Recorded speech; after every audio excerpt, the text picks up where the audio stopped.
Hi అండి, welcome to my channel. ఇప్పుడిప్పుడే మనకు ఏపీ ఉద్యోగ పెన్షన్లకు సంబంధించి డిఆర్ అయితే పెరగబోతుందండి. ఈ పెరిగిన డిఆర్ అయితే 3.64% జూలై నెల జీతాలు పెన్షన్లతో పాటు ఆగస్టులో అయితే అందుకోనున్నారు పెన్షనర్లు.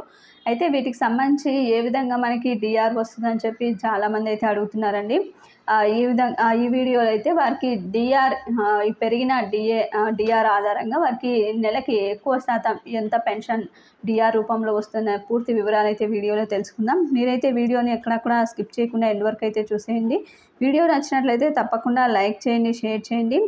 ముఖ్యంగా ఈ ఫార్ములా వచ్చేసి బేసిక్ పెన్షన్ ఇంటూ 0.0364 అండి.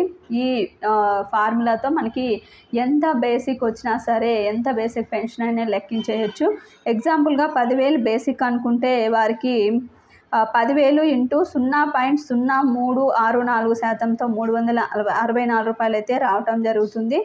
అదేవిధంగా 40,000 బేసిక్ కనుక పెన్షన్ వచ్చినట్లయితే వారికి 1,456 రూపాయలు అయితే రావటం జరుగుతుంది.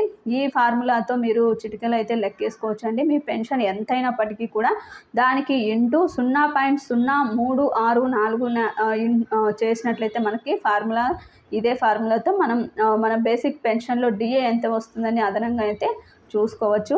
ఇది ఇప్పటి వరకు ఉన్నటువంటి లేటెస్ట్ అప్డేట్. మీకు ఈ వీడియో నచ్చినట్లయితే తప్పకుండా లైక్ చేయండి, షేర్ చేయండి. ఇలాంటి ఇంట్రెస్టింగ్ అప్డేట్స్ కోసం మన ఛానల్ని సబ్స్క్రైబ్ చేసుకోండి. Thank you for watching.